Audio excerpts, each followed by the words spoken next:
Hey, Matt, thanks so much for joining me on the podcast today. I guess to start off, who are you and what is OneEleven? All right. Well, first of all, thanks for having me, Brendan. Fan of the pod.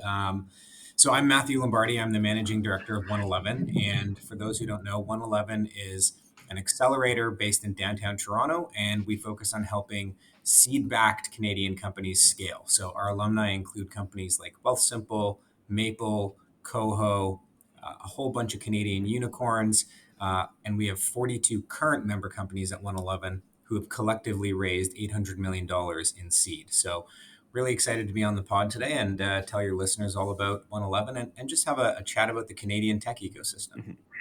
And one thing you touch on that's kind of interesting is that the stage you're focusing on, that growth stage, organizations that maybe had the seed, have had the seed funding, growing, getting to the Series A. What makes that stage so special or unique? Because you hear a lot of the accelerator or incubator programs kind of focusing on either pre-seed or post-Series A. Kind of why is there a focus in that in-between Yeah, stage? great question. Look, I think at the stage at which a company joins OneEleven, they've just raised a seed round.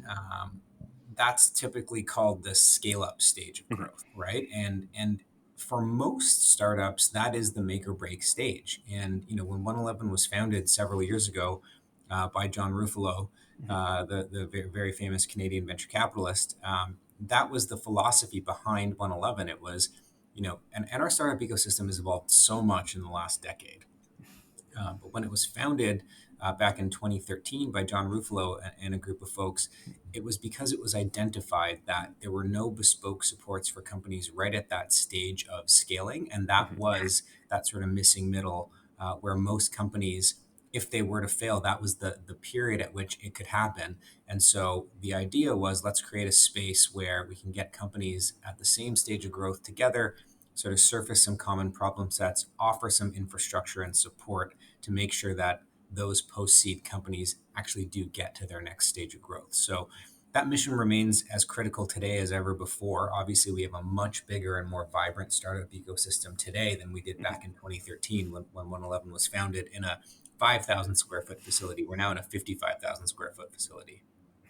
And it's wild how much it's changed, obviously, 111, but also, like you're saying, the tech or Canadian startup ecosystem, even compared to that 10 years ago, well, 2013 was only 10 years ago. 10 years ago feels like yesterday, where there was not really, you could say, as much of a developed of a scene. You hear a lot about back then, especially like, oh, you're in Canada, there's not much around it. But now the tables have turned a little bit. A lot of entrepreneurs are staying within Canada, kind of growing their businesses here. Have you found, over these past few years, as things have developed, has there been anything that you think has allowed Canada change to be so much more effective with growing businesses? Obviously, programs like 111, but was there any other shifts you've seen that really allowed the ecosystem to kind of flourish and grow more than ever before? Sure, I think there's a couple factors. Mhm. Um, one, first and foremost, it's just been the willingness to take risk and the willingness of people like John Ruffalo Mhm. to say, this is a great place to build, and we got to put some capital behind this, some Mhm. risk capital. That's number one. Spaces like OneEleven are part and parcel of a whole ecosystem Mhm. approach, right? Mars does great work. The DMZ does great work at an earlier Mhm. stage. Places like CDL that have now Mhm. proliferated globally but started in Toronto, right? There's a whole sort of ecosystem infrastructure Mhm. approach. And I think the third thing is, and people don't talk about this enough because now it's just become a default truth, but the technology infrastructure of cloud services, right? Like Mhm. 15, 20 years ago, you actually had to, for the most part, you had to build in and around a physical location. And that physical location had to be a place like Silicon Valley Mhm. that actually offered, all of the computing infrastructure Mhm. in a concentrated environment so that you could actually build something scalable in a place. With the proliferation of Microsoft Azure, Mhm. Google Cloud, AWS, right? Like those are the three big cloud Mhm. platforms.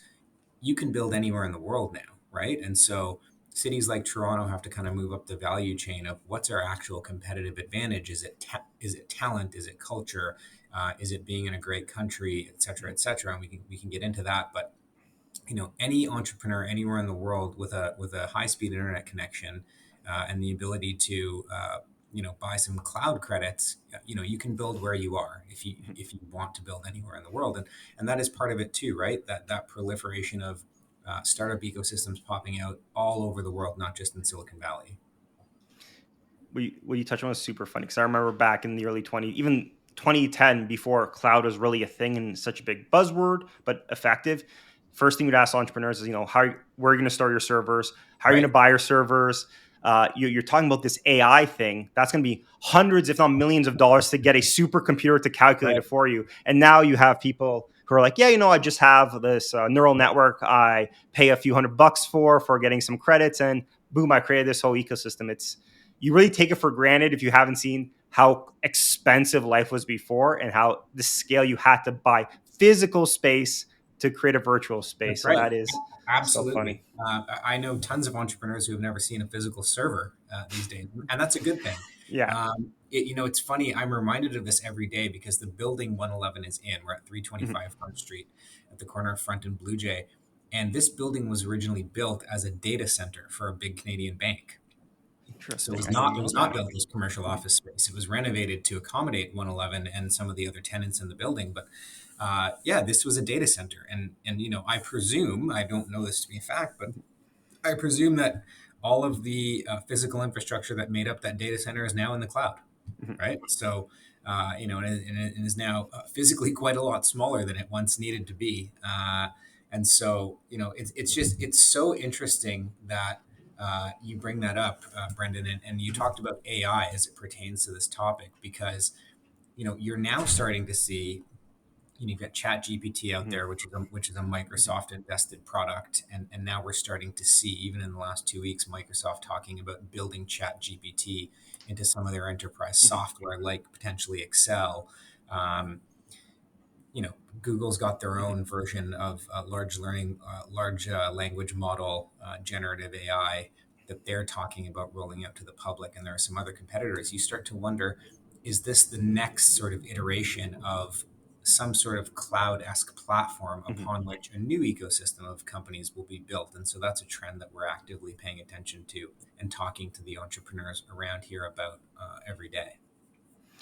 It is interesting how much and how quickly data changes or what's considered large amount of data sets or data in general. Even I remember back in high school when I had a 1 gigabyte USB, I'm like, wow, I can store everything. And then every month it was like, oh no, it's 2 gigs, 3 gigs.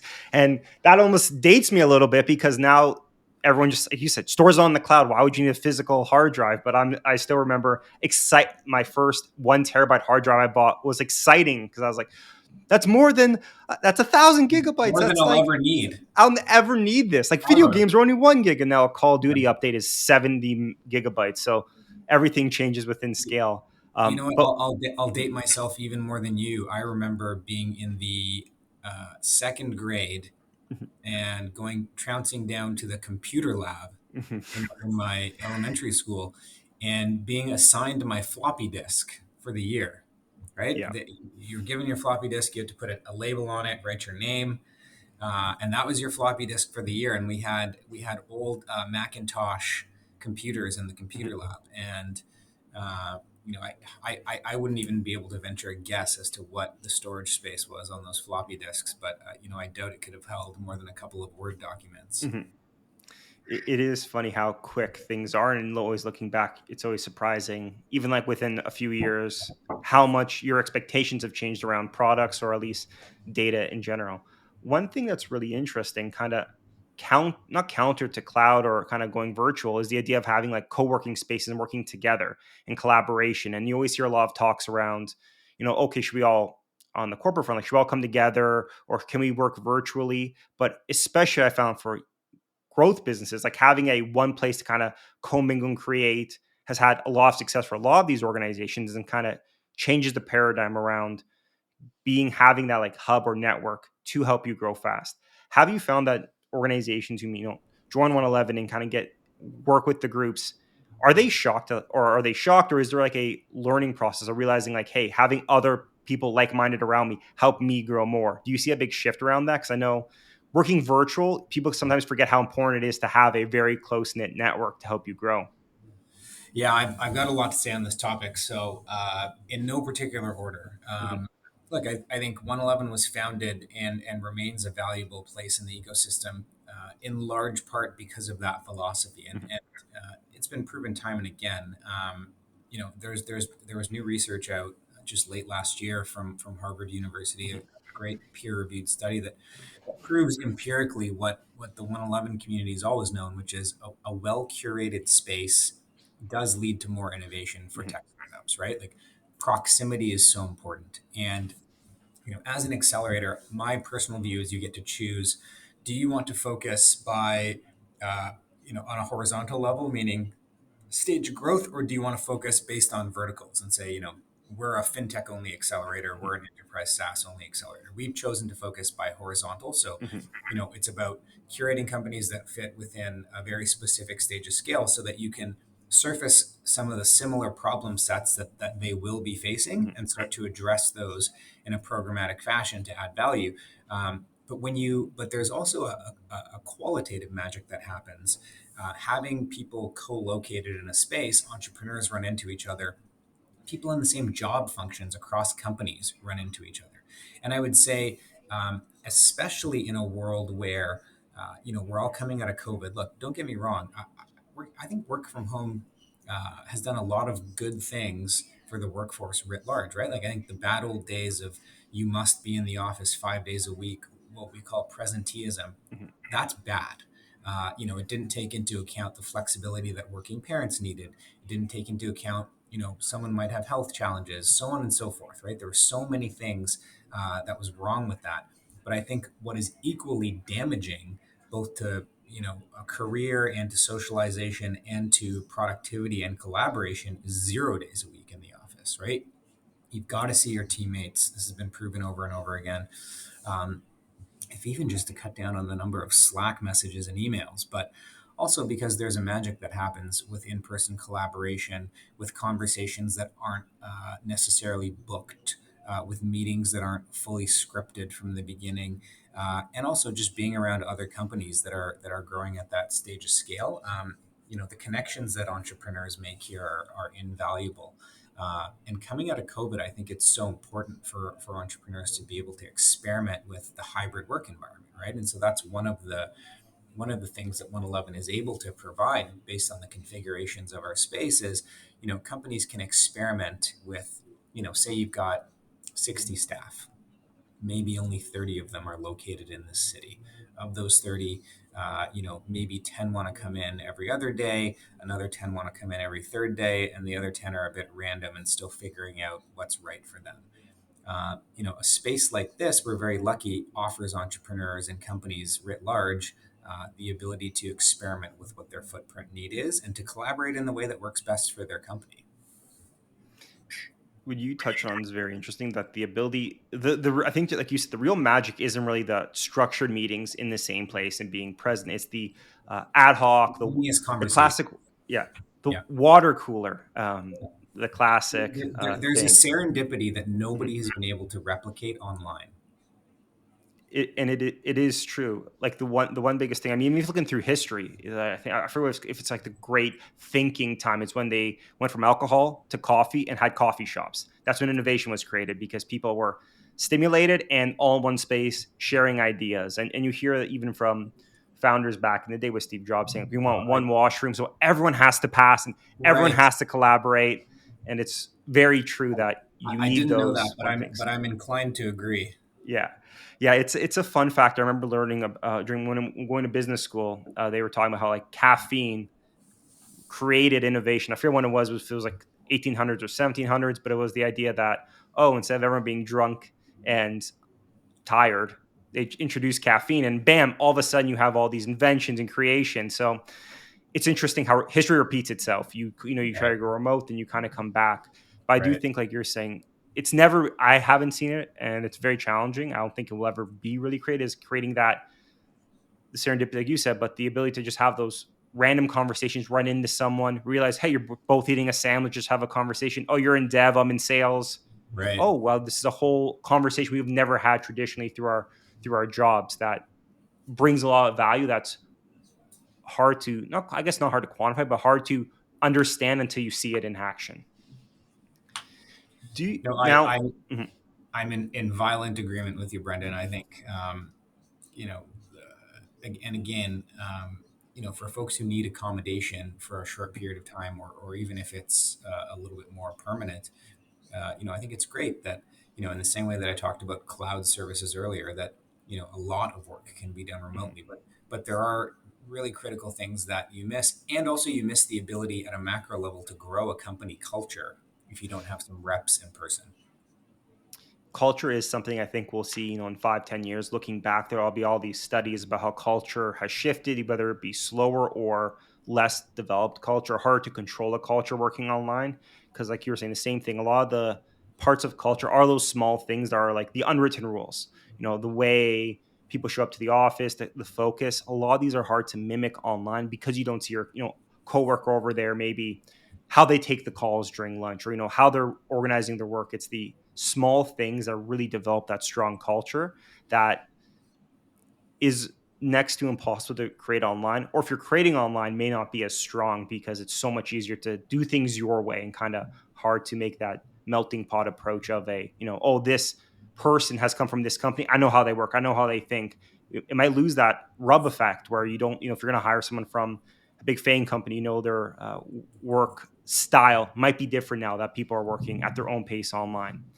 Right. um, One thing that's always super popular within these spaces, the idea of like that it factor, like, hey, speaking to an entrepreneur in their group, there's a discussion around, is it the idea or is it the entrepreneur? And most people agree it's the entrepreneur, but they always speak about this like something like, I knew that everyone always says the successful people, they were going to be successful because if they're not successful, no one knows about them type thing. But from your experience, what makes, as generic as it sounds, like a good entrepreneur, or worse things you tend to see that tend to help that may not be as obvious, that Yeah. makes maybe a group or a team higher probability, because nothing's guaranteed, to be successful in your opinion?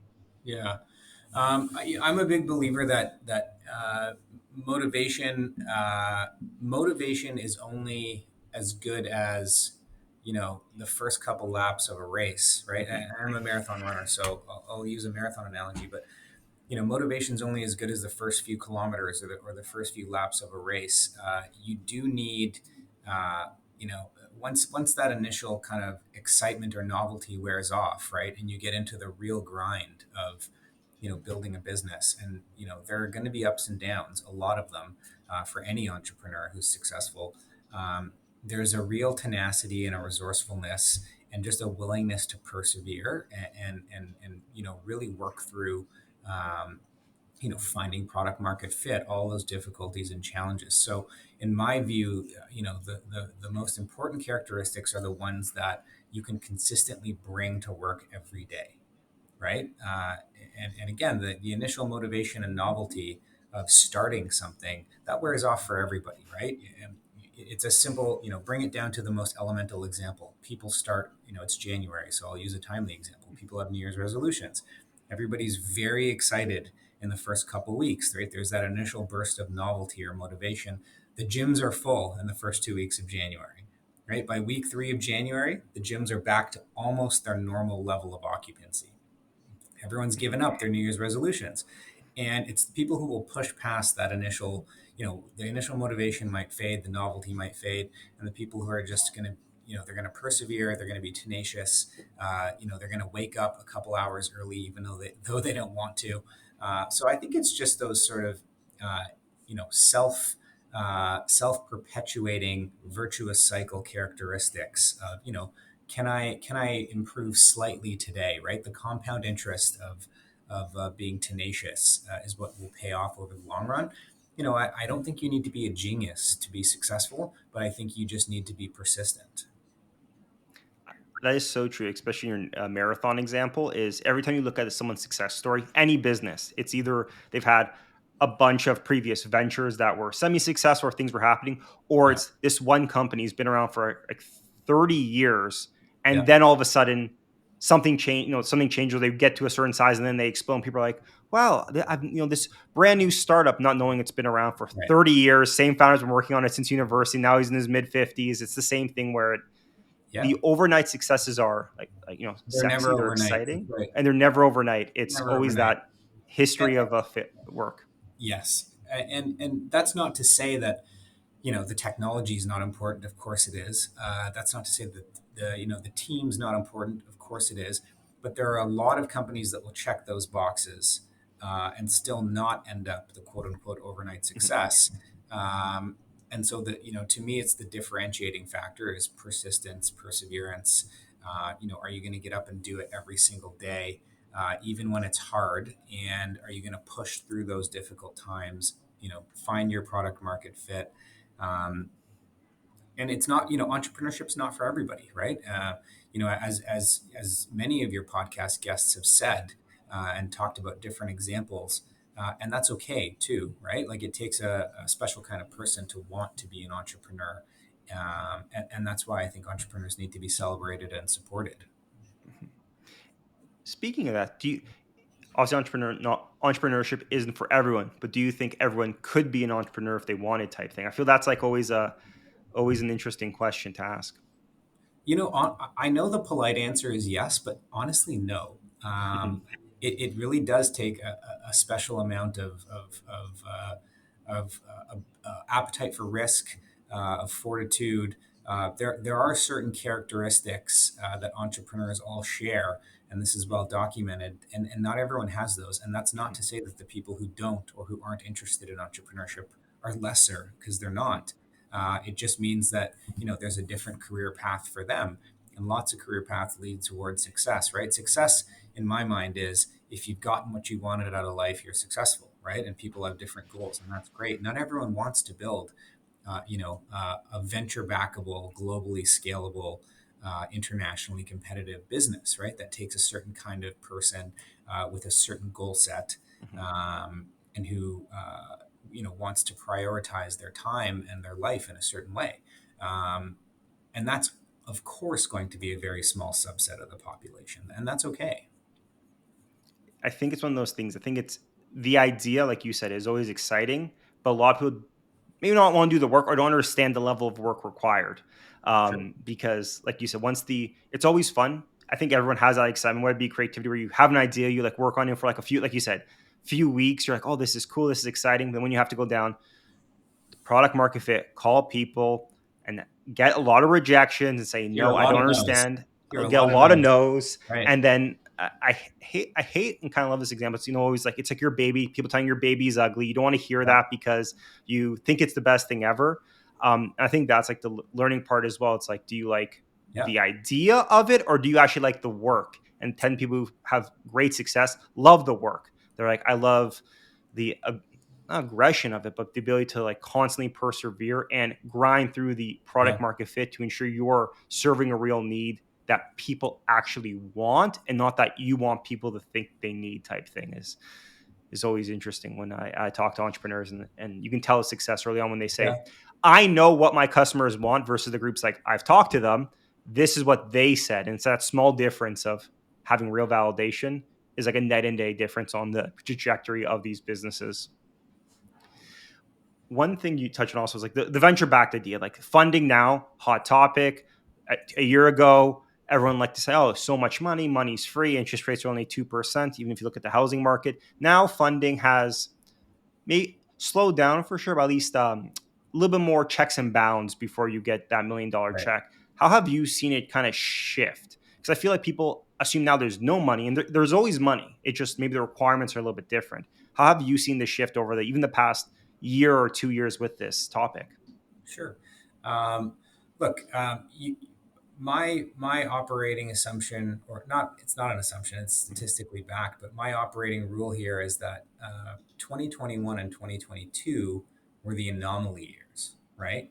Interest rates were exceptionally low. There was a lot of liquidity in the system, largely due to the infrastructure of aid due to COVID, and so almost every VC ecosystem, including ours, um, was shattering records every quarter.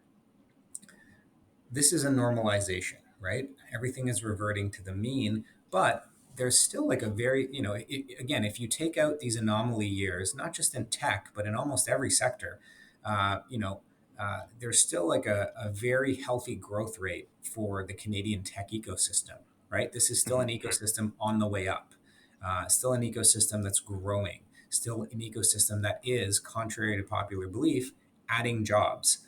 Um, I think a lot has been made of the quote unquote crash, but that's just not what it is, right? And now, that's not to downplay that, you know, it's a little bit more difficult to raise money. Absolutely. But good companies are still raising. We've had three companies at OneEleven raise rounds of $6 million USD or better in the last 4 months. We expect several more to do so this year, this calendar year. Good companies are still raising. There is a lot of dry powder out there, and it cannot wait to be deployed. We're still reading about new venture funds being announced and closed in our ecosystem, and a lot of folks have said for a number of years now that at a certain point, valuations would have to normalize, right? And that's a healthy thing to happen as well for the ecosystem. So, what we're seeing right now, writ large at OneEleven, is you know companies, and this is throughout the ecosystem, but certainly at OneEleven, we see it more up close. Companies have done the prudent things in terms of cutting their burn rate, preserving runway. That's great. They've looked at the other side of their balance sheet, looked at what they expect to drive in terms of revenue. They've looked at what their sales projections are. They've done all the prudent and conservative steps that you need to do on that side of the balance sheet as well, preparing for what could be a recession. We don't know yet, I don't think. Um, but again, like, this is a pretty normal challenge of entrepreneurship, right? Markets go up, markets go down, but you've got to stay focused on building and stay focused on serving your customers, right? And healthy companies are going to survive and they're going to come out stronger. It's very interesting how, like we're not, there's no real crash per se. It's a regression to the mean. We were at a high anomaly part, and now we're getting back to a more normalized. If you look at the 10-year, growth chart, even 20 years, you'll see it's pretty steadily increasing. But I think everything is so micro focused. It's like, year over year, wow, such a big change. But you look up Yeah. past 5 years, you're like, oh, it's increased steadily. I mean, There was I was, somebody mhm, somebody told me a stat the other day, Brendan, and I'll probably misquote it, but that Amazon hired over 300,000 people during COVID. yeah. So suddenly we're reading clickbait headlines, mass layoffs at Amazon. Well, and again, not to downplay, uh, anyone who's lost their job, and what that feels like. Obviously, that's devastating for those individuals. But they've laid off 18,000 after hiring 300,000 in the last 2 years, right? So this really is a normalization for Mhm. some of the bigger tech companies, right? But I think some of the sort of clickbaity headlines that you read would make people think that the tech sector is in absolute chaos and crisis, and that's just not true. It is like anything else. It's so cyclical, and it's always makes it feel like this is brand new. And then you look at the history books, and in tech, histories could be as short as a year ago sometimes, and be like, Right. oh, it's this happens every year, every few years, the same thing happens. Funding gets cheap, they raise a lot, you grow a lot, then you have to reshovel when you realize, okay, we have a little bit of bloat, we can trim off a little bit here and there. One thing that always comes up, especially around funding, is the idea that depending on who you are, a lot of times funding is very exciting. People want to raise funding, maybe when they shouldn't be raising funding, because sometimes people are Yeah. chasing a number. In your views, kind of with this like funding versus trying to kind of self sustain a little bit, how do you look at that trade off, or how do you tend to see entrepreneurs look at it? Because I feel like sometimes they want the biggest Yeah. check to get, not realizing that the more money you get means more money you have to make back for them. And I think that sometimes people don't understand that when you're looking from outside looking in. Sure. Yeah. I mean, look, there's a couple points I'd love to make here, just to riff with you a little bit. But um, first, I'll just say there's a lot of different schools of thought here, right? There are schools of thought that say if you can raise money, raise it. Um, there are other schools of thought that say you shouldn't raise unless you know exactly what you need to do with it, and how is it going to help you establish a competitive moat, or grow fast enough that you need to hit your next series of goals. I would just take a step back from either of those, and there are more than two schools of thought there, and just say I think we sometimes glorify the wrong milestones, right? And even I'm guilty of it, right? Earlier in this podcast, I was bragging to you about some of our member companies who have raised a round. When you talk about a company raising a round, that's just shorthand for saying this company has done a lot of hard work. Their growth is strong. Their customers are happy. Their investors are excited. They're finding traction in a way that merits investor cash again or for the first time, right? And that's the way Mhm. we should say it. That's the way we should talk about raising around. Instead, everybody looks at again the sort of clickbaity headline, that the headline number, it's a big fat juicy number, everybody's excited. I get it. We're all human. It's human nature to do that. But we do tend, and this is all of us are guilty of it, to glorify the wrong milestones because raising a round, first of all, by the time that that round is announced, the entrepreneurs have already moved on to spending that money and doing what they need to do with it. And in a lot of cases, raising the next round. There's a lag on, when the announcement happens, always. But it is really a very superficial milestone to over focus on, right? Because the raising of the round is just a validation of the actual hard work that's been done in the background over a long period of time. And so, but I always encourage, especially early stage entrepreneurs, and we talk to a lot of them. They're building companies that aren't yet OneEleven ready, but we're Mhm. seeing them in the ecosystem. And I get to talk to a lot of entrepreneurs, and I always tell them, if you're wanting to raise a round, don't just raise it because you believe it's the perfunctory next step, right? Like you've been convinced that this is what you do. That's wrong. If you're raising money, you need to know one, what am I going to do with it? Right? What's the purpose of raising this cash? And you need more than a one slide, than a one slide pie chart, right? Like you got to know more than at a high level what the money's for. You got to have a separate spreadsheet where you've really broken it down and you know how every dollar is accounted for. But you then add to your point, Brendan, venture investors expect a venture scale return, right? So what is your plan if you're raising, $10 million at a $40 million valuation, or what have you? What is your plan? And the more you raise, the more you've got to return to the investor, right? The greater the expectations are. So, and I think there's a school of thought that says you've got to dance while the music is playing, right? And so for the last couple of years, money's been very cheap. Term sheets have been turned around very quickly with very little structure in them. Um, and I think the temptation has been very great for a lot of folks to raise as much money as you can at as high a valuation as possible. And so that's where some of I think the normalization here is obviously causing some consternation, right? Mhm. And so this will be an interesting time because again, good companies are still very much able to raise money right now, but there has been a normalization in how much diligence, or sorry, how long is the diligence process going to take? Is there going to be a little bit more structure in the deals? All things that are entirely normal in the startup ecosystem. But I don't really have a perspective that's one size fits all on how and when an entrepreneur should raise money. I always just say to the entrepreneurs, like, here are the questions that I would challenge you to ask yourself. You know your business the best, right? Do you need to raise as much money as quickly as possible to establish a defensible moat? Only you know that, right? It's your Mhm. vision here, right? And then you've got to go out and sell that vision, and you've got to be able to convince entrepreneurs that you can bring them a venture size return. The amount you have to return is always, I think, something that people forget. They're like, oh, you raised 10 million on a 40 million valuation, you are now worth $40 million. Not very true. You have other expenses, you have to cover that depending on how much equity you gave up. You may own only a fraction of that. But I think it's also very interesting that many people, I think, outside the startup or VC ecosystem don't realize is that I have heard, and it's not uncommon.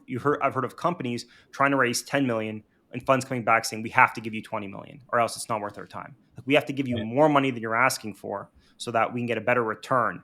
And that would sound ludicrous. Like, well, that's free money. Why wouldn't I take an extra 10 million? But the company's realizing, well, if you give me 10 more million, you've doubled our valuation. I have to now grow that by another 10x. So it's actually 20x of what I was expecting to grow to. So I think it is one of those things where it's, are you chasing the number or do you need the cash to help you Right. grow or to help you scale? And is that cash really going to help you get to the next level? And I think like you said, it's hard to answer that question of what is the right thing to do.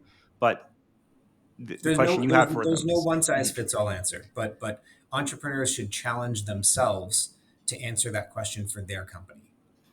asking the why is always so important. Like, why do you need $10 million? Is it, Right. like you said, is it to help you get to the next step, to help you grow, to be to defensible? You're in a fast market where that 10 million is really going to put you ahead of your competition, or, and as funny as it sounds, no matter how much money you're talking about, if you're in, some of these ecosystems, your buddy raised five, and you want to be better than him, a little bit deep down. So Right. I'm gonna raise seven, and Right. you'd be surprised how many times that actually plays a little bit of a factor in these massive decisions. We're all human, right? And Mhm, like I said, we all tend to glorify the sexy milestones, right? And raising around is a sexy milestone. We celebrate them around here too. But equally, we should celebrate all the things that go into raising and closing a round, and we should also acknowledge that once you close that round, now you've leveled up in terms of how hard it's going to be to grow at the clip you need to grow at. mhm. And growth on that level is very intensive and very fast, and that's why it's always so exciting to watch these businesses. One thing we kind of touched on throughout this whole conversation, as we kind of come closer to the end, is that the Canadian aspect maybe versus what many people think of as like the American point of view. TV has obviously like blurred these lines when people think North America is the same, but there is still a little bit of a difference.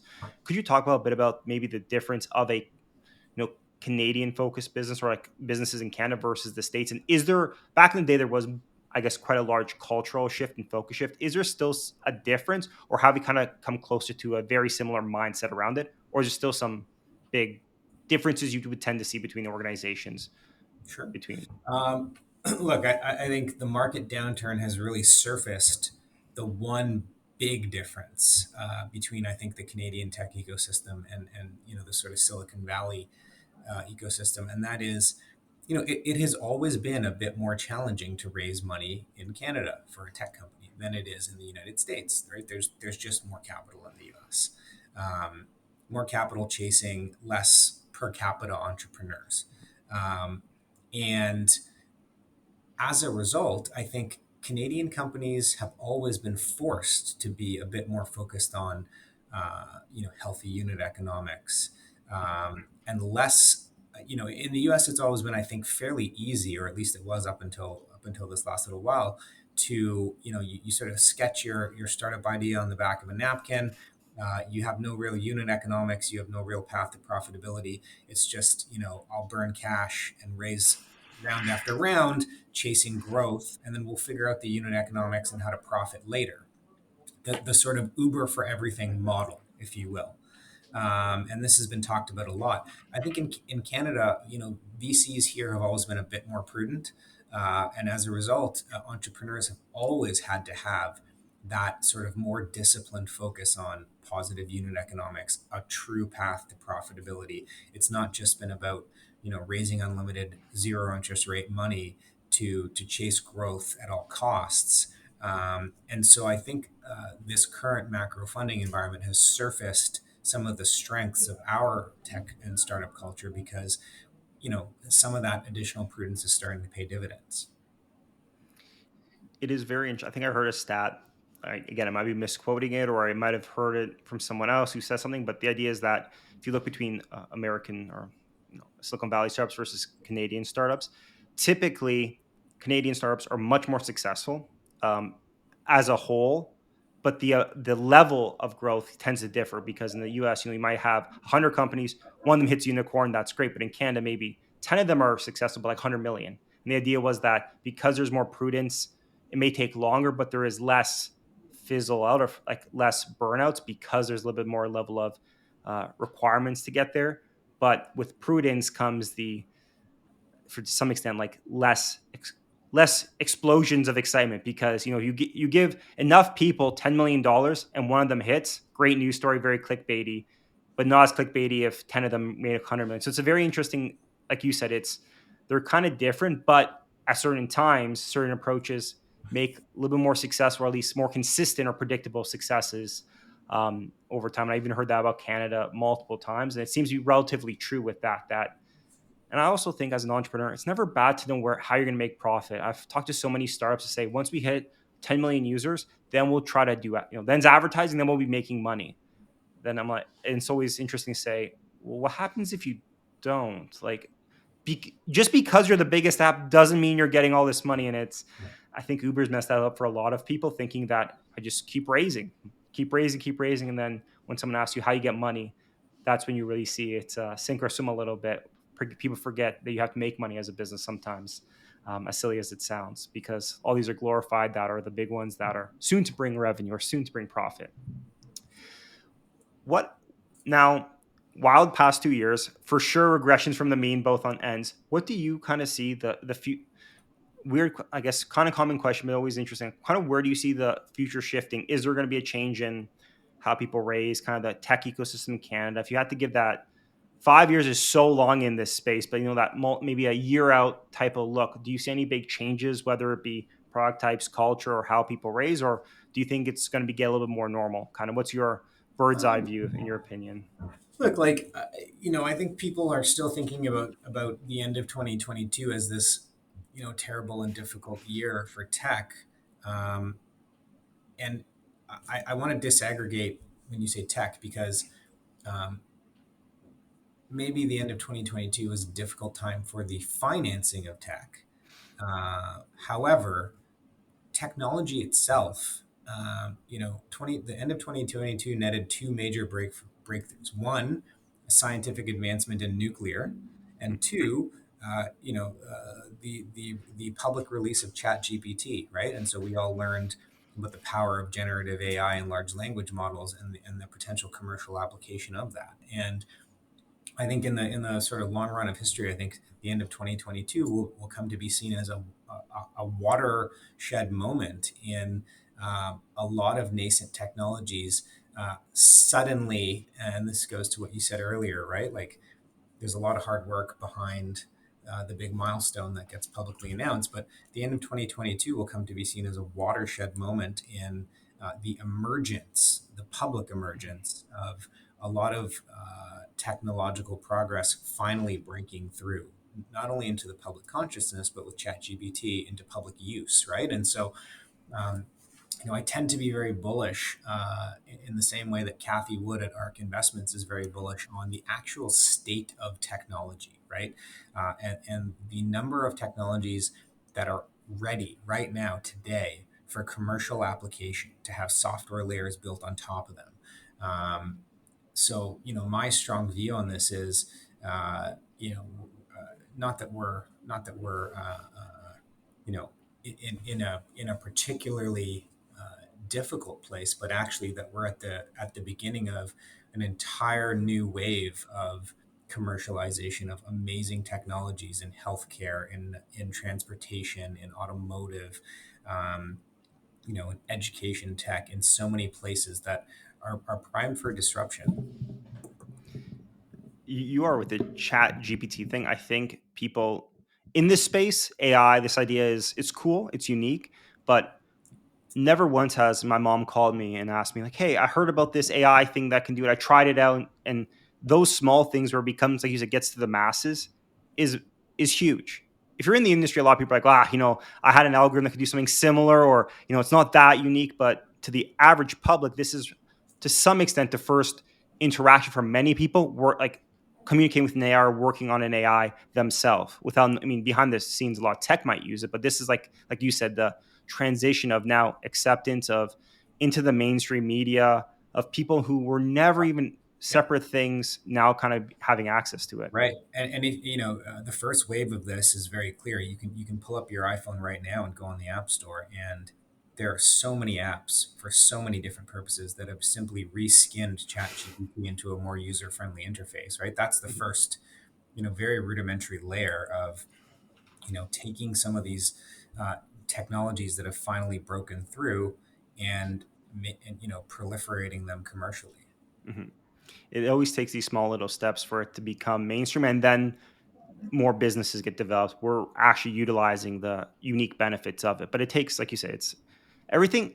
This whole conversation, so everything's cyclical. It's a new technology, people dismiss it, and then it becomes to the mass, and then eventually there are business functions that use that hyper effectively to get to a level that is commercialized, and then becomes a new norm.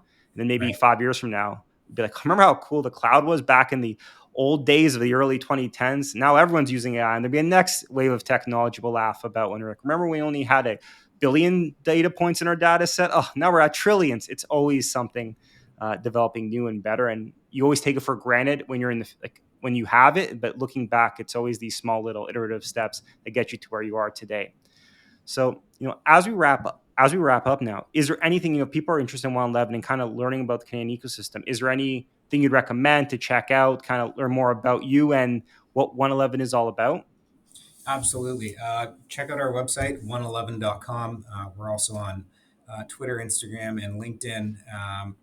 If you're building a scaling Canadian tech company, if you've raised seed funding and kind of looking for a community to plug into that's going to hopefully help you get to the next step, check us out. And there's lots of ways to get involved as well. If you check out our website, again, that's 111.com. Everything from, just last week, we hosted a poker night in support of Sick Kids Hospital Foundation.